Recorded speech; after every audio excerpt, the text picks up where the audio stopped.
చేసుకుంది. ఓ మహిళను ఆటవికంగా చెట్టుకు కట్టి హింసించిన ఘటన సోషల్ మీడియాలో వైరల్గా మారింది. దీంతో సాక్షాత్తు ముఖ్యమంత్రి చంద్రబాబు దీని మీద స్పందించాల్సిన పరిస్థితి ఏర్పడింది. ప్రస్తుతం ఆ మహిళ శిరీష ప్రస్తుతం కుప్పం ప్రభుత్వ ఆసుపత్రిలో చికిత్స పొందుతున్నారు. ఉన్నారు. అమ్మ చెప్పండి, ఎందుకని మిమ్మల్ని ఈ విధంగా చెట్టుకు బంధించి మరీ కొట్టాల్సిన పరిస్థితి ఏర్పడింది? ఎవరు వాళ్ళంతా? వడ్డీ కట్టలేదనేసి, అప్పు ఇచ్చినామనేసి, ఫస్ట్ డబ్బులుంది ఈ మారి వడ్డీకి ఇస్తామని నా మొగుడికి చెప్పి నేను సంతకం పెడితే కానీ నా మొగుడు ఒప్పుకోలేదు. నన్ను సంతకం పెడతావా, నన్ను వదులుకుంటావా అన్నాడు. ఆ మాట కోసం నేను భయపడి సంతకం పెట్టేసినాను. నాకు చంద్రబాబు నాయుడు తరపు నుంచి నా న్యాయం జరగాలని కోరుకుంది. ఏ స్త్రీకి జరగకూడదు, ఈ దేశంలో ఏ ఆడదానికి పరిస్థితి రాకూడదు. ఎంత అప్పు తీసుకున్నారు? ఎవరి దగ్గర ఎంత తీసుకున్నారు? మీరు ఎప్పుడు తీసుకున్నారు అప్పు? 3 ఏళ్ళు అయింది. వాళ్ళే చెప్తా ఉన్నారు ఆ డేటు, ఎప్పుడు తీసుకున్నామని కూడా నాకు గుర్తు లేదు. వాళ్ళు పెట్టిన టార్చర్లకి నాకు ఇది లేదు. అంటే ఎంత వడ్డీకి వాళ్ళు చెప్పారు? ఎందుకు వేధిస్తున్నారు వాళ్ళు? 10 రూపాయలు వడ్డీ. 10 రూపాయలు వడ్డీ అంటే 3 ఏళ్ళు ముందు అప్పు తీసుకున్నారు. 3 ఏళ్ళుగా వాళ్ళు వడ్డీలు కడుతూనే ఉన్నారు మీరు. అయితే మీ భర్త ఎందుకని వెళ్ళిపోయారు? ఎప్పుడు వెళ్ళిపోయారు? నన్ను నిన్న అసభ్యంగా ప్రవర్తించారు కదా, ఇంతకు ముందు కూడా నా మొగుడి పైన దాడి చేశారు.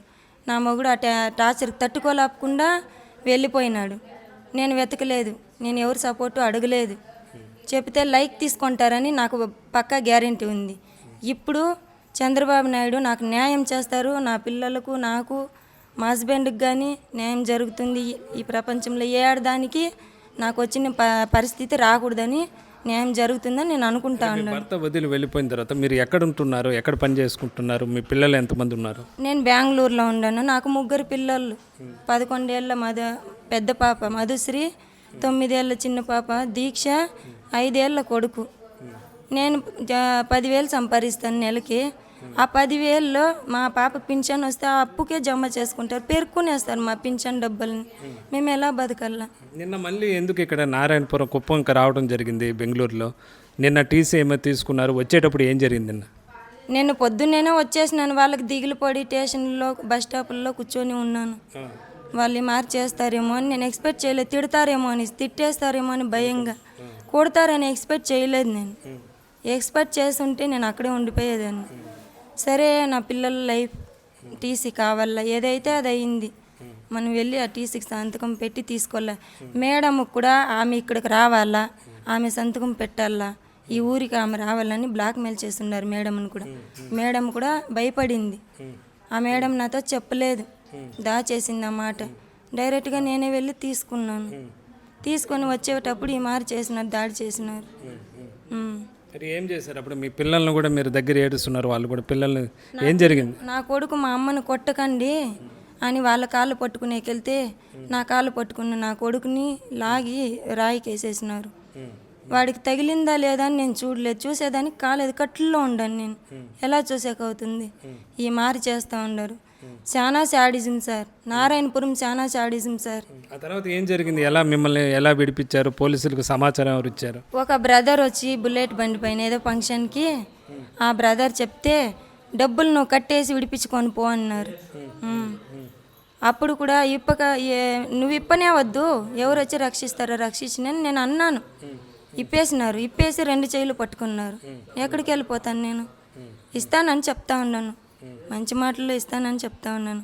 అయినా కూడా వినలేదు, ఈ మారి చేసినారు. తర్వాత పోలీసులు వచ్చారా? పోలీసులు మీకు సమాచారం ఉంది? వాళ్ళు ఏం చేశారు? పోలీసులు మీ మీద దాడి చేసిన వాళ్ళపైన ఎలాంటి చర్యలు తీసుకుంటామని హామీ ఇచ్చారు? వాళ్ళు అక్కడ 4 నడవండి స్టేషన్కి, ఆటో పిలుస్తాము, మీకు అవుతుంది, ఈ మారి చేసినారు, ఒక లేడీని కొట్టొచ్చా తిట్టొచ్చా అని అడిగినారు. పోలీసులకైతే ఈమె మమ్మల్ని కొట్టింది అన్నారు. ఎవరో లైవ్ తీసి పెట్టేసినారు. ఆ లైవ్ చూసే వరకు నాకు తెలియదు ఇది పెద్ద హైలైట్ అయిపోతుందని నాకు తెలియదు. ఎట్లో గట్ల తప్పించుకొని ఉంటాను. అంత వీడియోలు తీసి మార్చేస్తున్నారు. మీతో హోంమంత్రి కూడా మాట్లాడారు, అనిత గారు కూడా మాట్లాడారు. ఏం భరోసా ఇచ్చారు? మీకేం చెప్పారమ్మా? నీకు మేమున్నాము, నీకు న్యాయం జరుగుతుంది అని చెప్తున్నారు. నా మనసుకు న్యాయం మనకు జరుగుతుంది అని అనుమానంగా ఉంది. చిప్ప కూడా తినాల్సిందే, నలుగురికి శిక్ష పడాల్సిందే. మీకు ఎందుకు అనుమానంగా ఉంది? మీకు న్యాయం జరుగుతుందనే దానిపైన వాళ్ళు నిన్నే ఏదేదో గుసగుసలాడుతున్నారు. పోలీసుల దగ్గరికి వెళ్ళేది, ఊరి జనం దగ్గరికి వెళ్ళేది, ఈ మారి చేస్తున్నారు. స్టేషన్కి వచ్చాక కూడా లేసి వస్తారు సార్ కొట్టేదానికి. ఆ పిల్లోడిని అసభ్యంగా తిడతారు, నోటుకొచ్చిందల్లా మాట్లాడతారు. న్యాయం జరగకపోతే మీరు ఏం చేయాలనుకుంటున్నారు? న్యాయం జరగకపోతే నేను ప్రాణంతో ఉండను. నా పిల్లోల్ని నేను సూసైడ్ చేసుకుంటాం. ఇది మాత్రం పక్కా గ్యారెంటీ. నేను బతుకును. ఇంత అవమానం జరిగినాక నేను ఎందుకు బతకల్లా సార్? అది కూడా శిరీష గారు చెప్తున్నారు.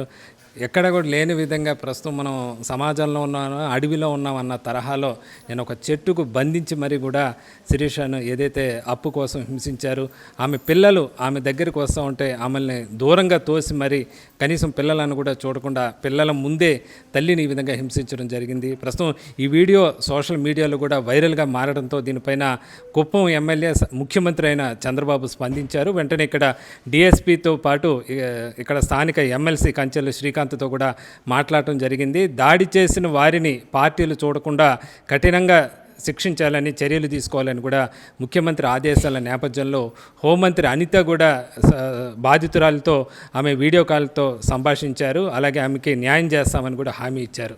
ఇది ఏదైతే సోషల్ మీడియాలో వైరల్గా మారిన ఏదైతే బాధితురాలు ప్రస్తుతం కుప్పం నియోజకవర్గంలో ఆమె జరిగిన బాధను చెప్తున్న పరిస్థితి. కెమెరామ్యాన్ వీరయ్యతో వర్మ, ఐ న్యూస్, కుప్పం.